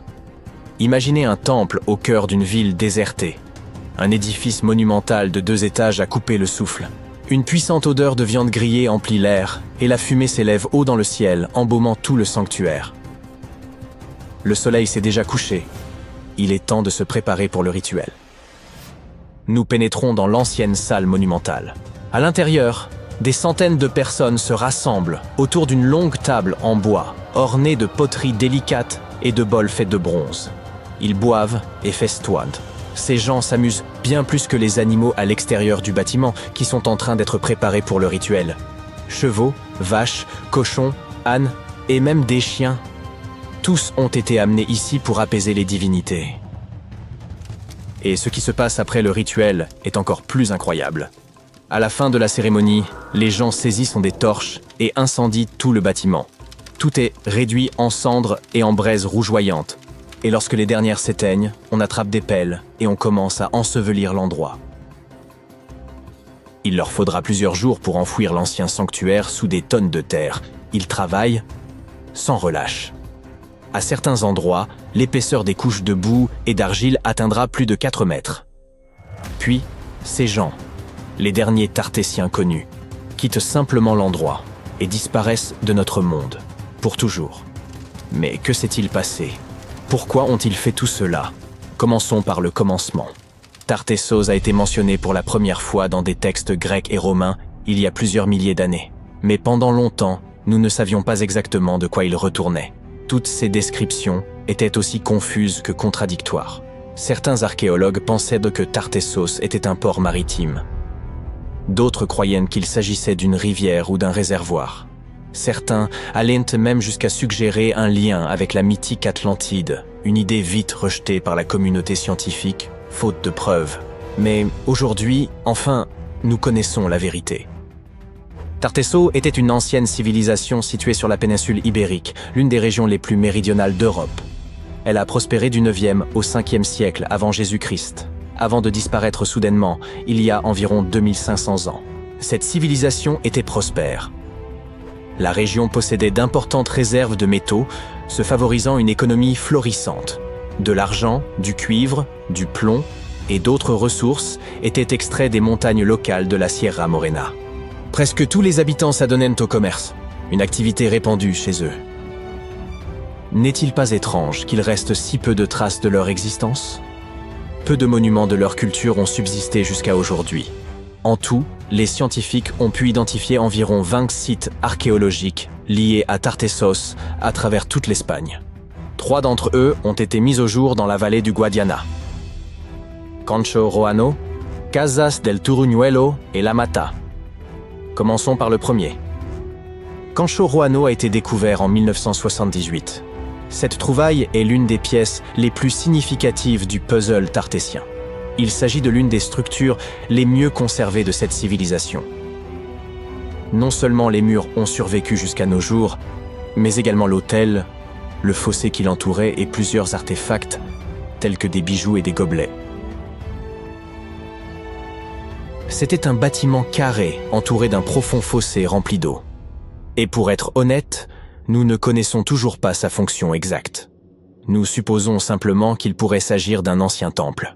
Certains rituels y étaient pratiqués, comme l'incendie du temple suivi de son ensevelissement sous d'épaisses couches de sable et d'argile. On y a même laissé quelques précieux artefacts, comme des outils et des bijoux en or. Passons à la découverte suivante. Casa del Turuñuelo est également l'un des complexes de cette époque les mieux préservés de tout le bassin méditerranéen occidental. Découvert il y a seulement quelques années, en 2015, il n'a pas encore été entièrement étudié. Mais nous savons déjà que cet endroit était plutôt étrange.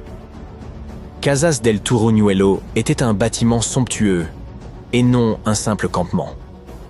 On parle d'un lieu à l'architecture monumentale et impressionnante, avec de vastes escaliers, des voûtes au plafond, des matériaux raffinés venus de tout le pourtour méditerranéen, et les toutes dernières technologies de construction.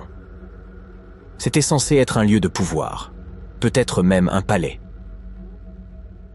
Et oui, cet endroit est également devenu le décor de terribles rituels. On ne sait pas vraiment si les Tartessiens avaient dans l'intention de détruire ce lieu magnifique dès le début, mais c'est ici qu'ils ont réalisé le plus grand rituel de la région, impliquant plus de 50 animaux, y compris les plus précieux, les chevaux, qui étaient leur seul moyen de transport. Le fait qu'ils aient de sacrifier leurs chevaux peut indiquer qu'ils prévoyaient de rester ici pendant un certain temps. Peut-être espéraient-ils apaiser les dieux et s'établir sur ces terres. Le rituel a été réalisé exactement tel qu'ils le souhaitaient. Et, tout comme Concho Roano, l'endroit a également été incendié. Une fois le rituel achevé, les habitants ont enseveli le site et sont repartis, disséminés à travers la péninsule ibérique. Aujourd'hui, c'est un lieu tranquille et déserté.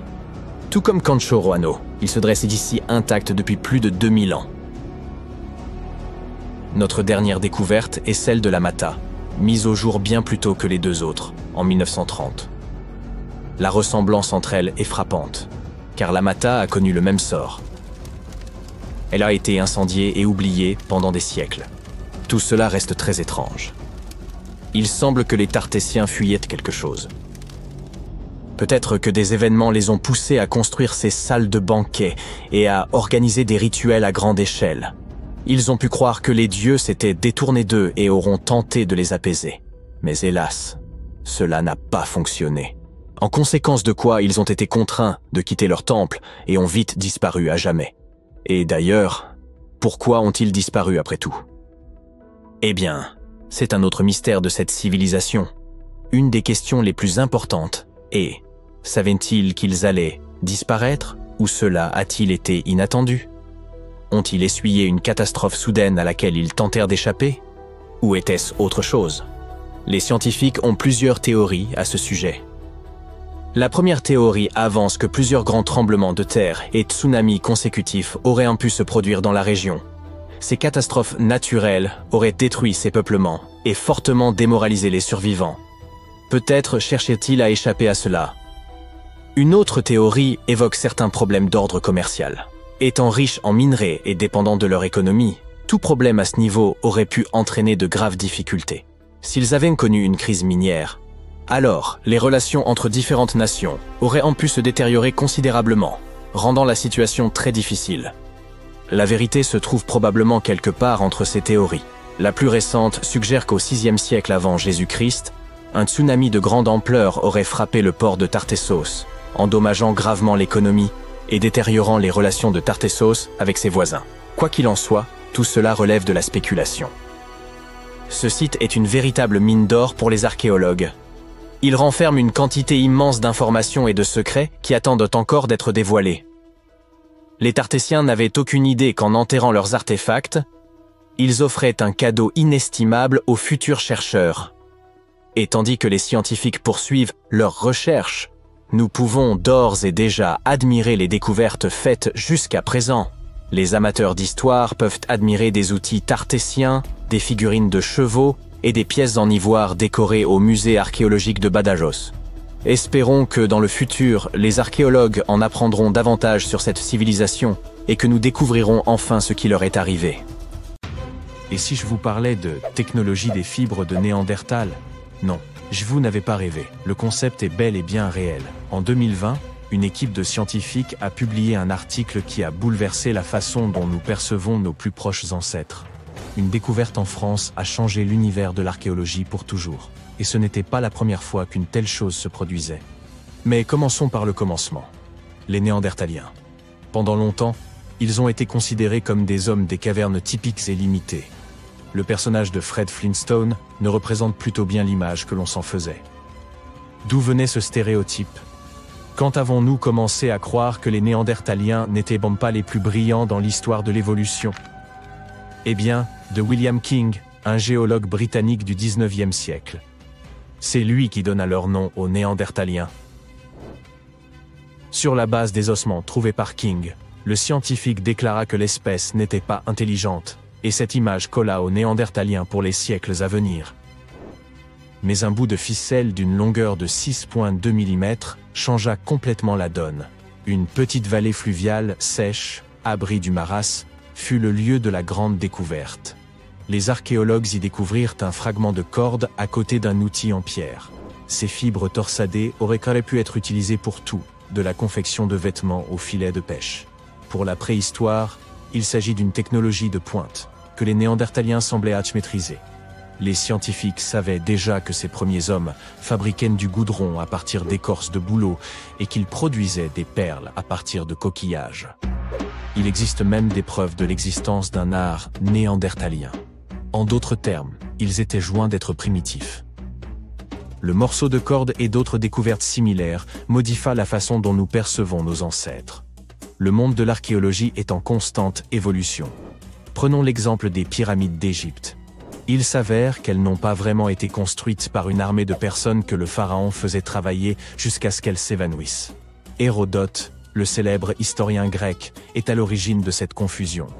Il affirma en effet, en 500 avant notre ère, que 1000 hommes avaient participé à la construction de la grande pyramide de Gizeh, sans préciser qui étaient ces hommes ni pourquoi ils construisaient les pyramides. C'est ainsi que le mythe commença. D'énormes dalles de pierre tirées par des hommes, conduits par un contremaître armé d'un fouet. Les égyptologues ne sont pas de cet avis. Il s'agit des scientifiques qui étudient la culture de l'Égypte ancienne. Assez récemment, en 1988, ils découvrirent un village de travailleurs qui racontait une toute autre histoire. Certes, les ossements des travailleurs témoignaient d'un travail acharné, mais le secteur de la construction est très exigeant physiquement, même aujourd'hui. Il a fallu près de 6 ans et 12 000 hommes pour achever le plus haut bâtiment du monde, Burj Khalifa. De retour en Égypte, 3 fois plus d'ouvriers achevèrent la Grande Pyramide, en environ 2 décennies. Un exploit impressionnant d'ingénierie ancienne, n'est-ce pas? Les supérieurs traitaient si bien d'elles les Égyptiens, qui construisaient les pyramides. Leur régime était riche en protéines. Ils bénéficiaient de soins médicaux et étaient correctement rémunérés. En fait, ils vivaient mieux que la population non active. Et ils vivaient avec leurs familles à proximité du chantier. Les archéologues savent tout cela parce qu'ils ont mis au jour des boulangeries et des dortoirs, avec des jarres à pain et d'autres types de nourriture. signe semblant montrer que les pharaons étaient de bons employeurs, et que le marché du travail n'était pas si terrible que ça pour eux après tout. Ils conservaient également des registres papyrus détaillés de la construction en hiéroglyphes. Vous et moi serions bien incapables de lire ces lettres qui ressemblent à des dessins. Les égyptologues avaient le même problème. Cela faisait plus d'un millénaire que personne n'avait utilisé ce type de police. Et bien entendu, il n'existait pas de dictionnaire anglais ancien égyptien que l'on pouvait consulter pour trouver le sens des signes. Tout passe, tout cela changea en 1822. Quelques décennies auparavant, les Français avaient trouvé une plaque brisée de granit noir. La pierre contenait un texte en 3 écritures, grec ancien, hiéroglyphes égyptiens et démotiques. Cette dernière représentait également la langue égyptienne, mais dans une écriture simplifiée. Les scientifiques datèrent la plaque à l'an 196 avant notre ère. Le contenu était un texte religieux.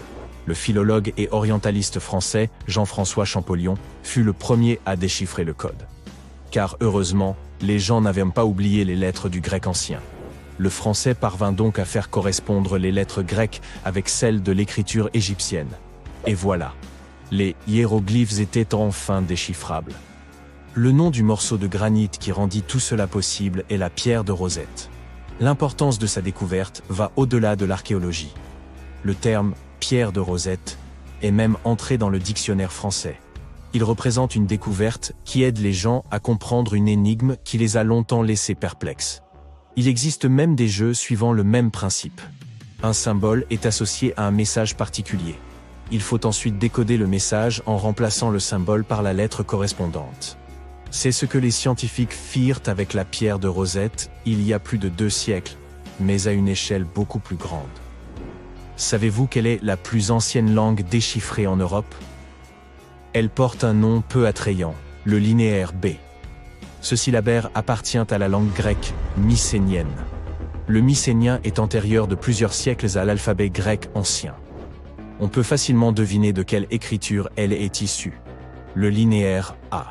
Les habitants de la Crète utilisaient le linéaire B il y a plus de 1000 ans, entre 1340 avant Jésus-Christ et 1190 avant Jésus-Christ.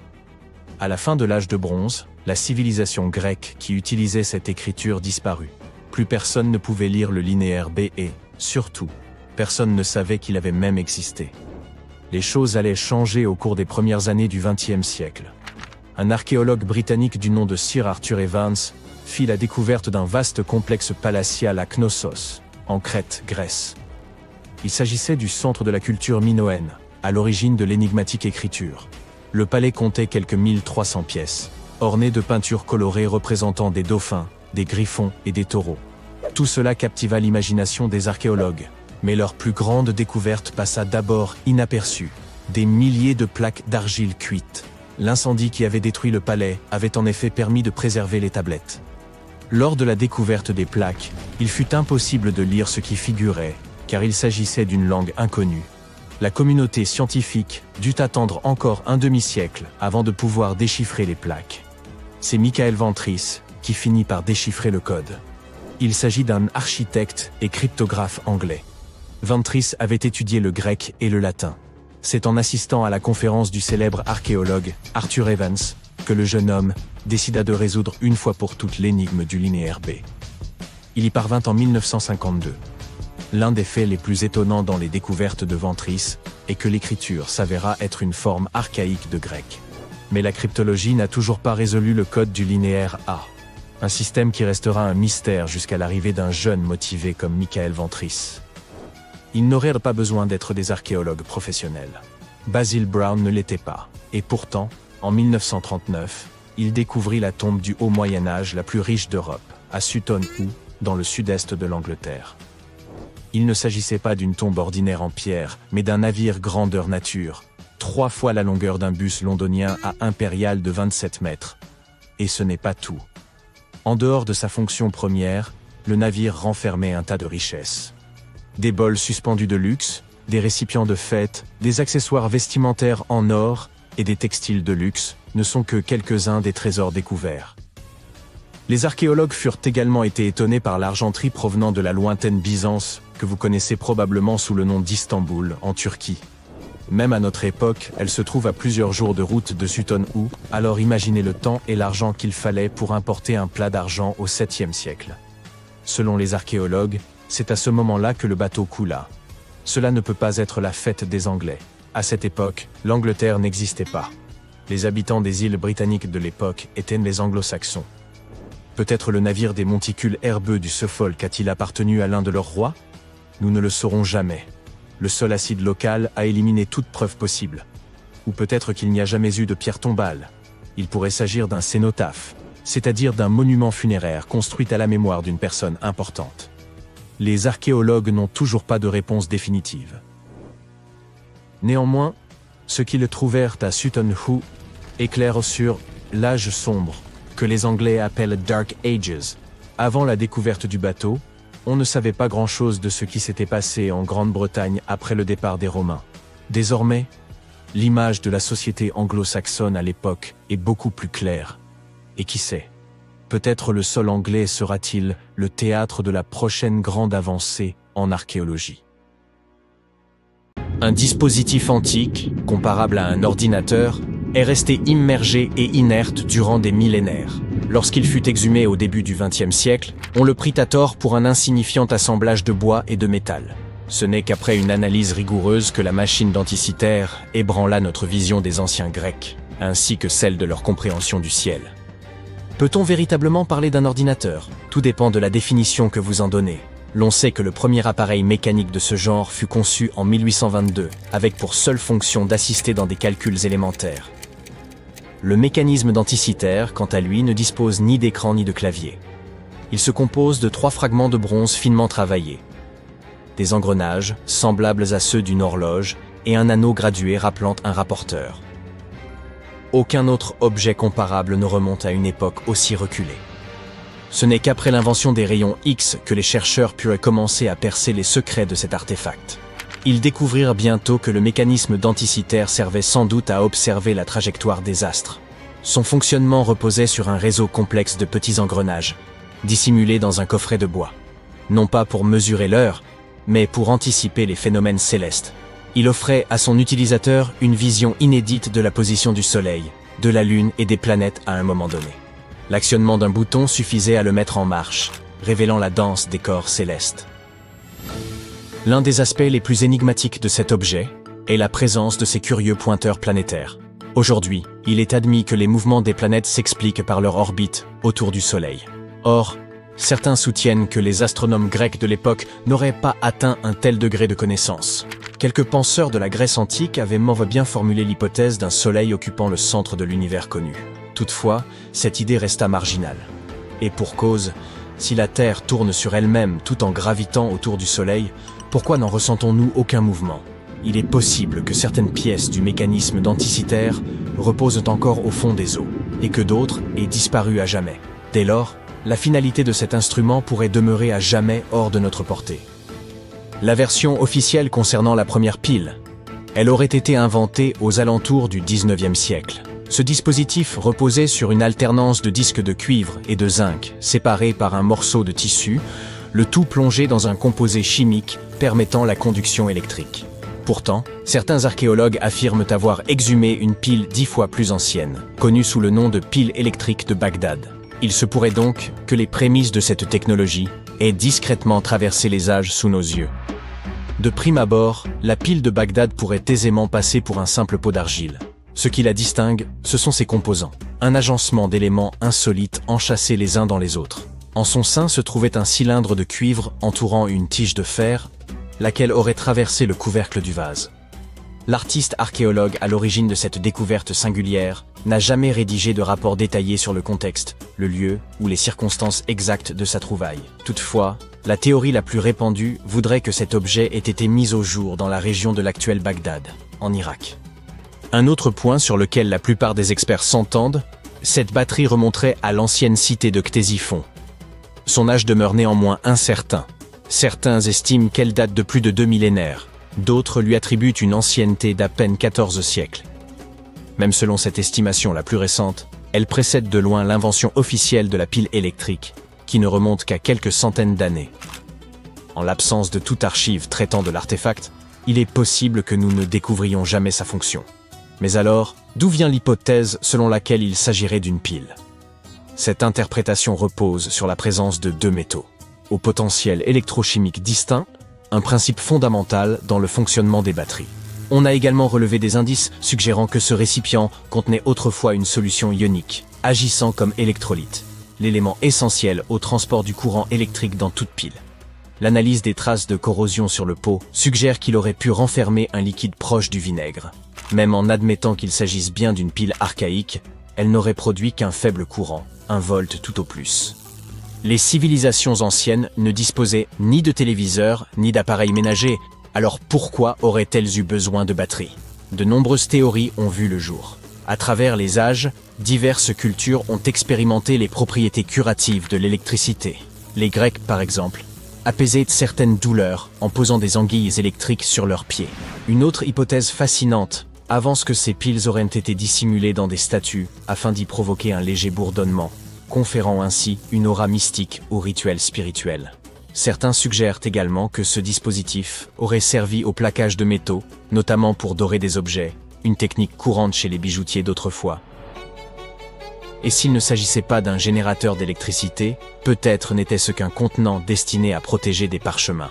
Dans ce cas, la tige de fer aurait joué le rôle d'axe, autour duquel on aurait enroulé le manuscrit avant de l'introduire dans le cylindre de cuivre. Dans d'autres régions du globe, c'est une modeste pièce de monnaie qui semble avoir défié les lois du temps. En 1957, un archéologue amateur fit une découverte intrigante dans le Maine états-unien. Un fragment métallique qu'il prit d'abord pour une banale pièce anglaise du XIe siècle. Ce n'est que 2 décennies plus tard, en 1978, qu'un magazine local décida de publier un article à son sujet, intitulé « Les Anglais ont-ils été les premiers à découvrir l'Amérique ?» Un expert londonien en numismatique, après un simple coup d'œil, comprit que la pièce n'avait rien d'anglais. Il s'agissait, selon lui, d'un penny scandinave datant de la fin du XIe siècle. Mais comment une monnaie viking aurait-elle pu aboutir dans le Maine? Un spécialiste norvégien, venu examiner la pièce de près au musée d'État du Maine, confirma son authenticité. Le mystère reste entier quant à la façon dont elle y est parvenue. Certains pensent qu'elle aurait circulé de main en main au gré des routes commerciales, jusqu'à atteindre les rivages nord-américains. D'autres évoquent la possibilité d'un ancien peuplement viking encore inconnu. Mais quelques sceptiques soulignent des zones d'ombre. L'homme qui a trouvé la pièce entretenait des relations qui auraient pu lui permettre d'acquérir un penny norrois par des moyens détournés. Il faut aussi rappeler que, durant la même période, de nombreux canulars liés aux Vikings circulaient. Pourtant, l'idée que des navigateurs nordiques aient exploré l'Amérique n'est pas née d'hier. Les sagas islandaises l'évoquent depuis longtemps. Ce n'est qu'à la suite de la mise au jour d'un site archéologique à Terre-Neuve que cette hypothèse commença à être prise au sérieux. Cela dit, cette découverte ne permet toujours pas d'attester l'authenticité de cette fameuse pièce. La ville texane de Rockwall est réputée pour sa scène musicale et son atmosphère conviviale, propice aux familles. Toutefois, elle tire son nom d'une étrange formation géologique encore nimbée de mystère. Sous le sol de cette ville s'étend un assemblage de roches dures, empilées de manière si régulière qu'elles évoquent une imposante muraille minérale. Depuis plus de 150 ans, cette structure énigmatique intrigue et alimente les spéculations. S'agit-il d'un vestige laissé par une civilisation ancienne, témoignage oublié de son savoir-faire? Ou bien est-ce qu'un phénomène naturel, patiemment façonné par les forces telluriques au fil des ères géologiques? Cette formation a été observée en plus d'une dizaine de lieux répartis autour de la ville, aussi bien en surface qu'en profondeur. Dans leur quête de réponse, les chercheurs ont soumis les pierres formant cette prétendue muraille à divers examens scientifiques. Dès 1901, un géologue avait proposé que l'ensemble n'était qu'une digue de grès née d'un processus naturel. Les recherches menées depuis ont abondé dans ce sens, et des spécialistes de l'Université du Texas à Dallas ont confirmé que ces roches se sont lentement formées sur des millions d'années, à partir de dépôts sédimentaires qui se sont consolidés avec le temps. En dépit de ce consensus, certains persistent à croire que la formation de Rockwall dissimule un autre secret. Depuis des décennies, circulent des récits évoquant des marches, des voûtes, voire de véritables couloirs, appuyés par d'anciens articles de presse et par le folklore local. On affirme y avoir distingué d'étranges gravures, tandis que d'autres prétendent avoir découvert, enchâssés dans la roche, de mystérieux fragments métalliques. L'explication la plus rationnelle voudrait que ces escaliers et ces arches ne soient même que le fruit de fractures naturelles de la roche, générant des formes analogues. Quant aux objets métalliques mentionnés, il s'agirait, selon les scientifiques, de simples concentrations de minéraux riches en fer. Nulle preuve tangible d'une intervention humaine. Que la formation de Rockwall soit l'œuvre de mains anciennes ou une merveille de la géologie, elle demeure un élément emblématique du patrimoine et de l'identité de cette ville.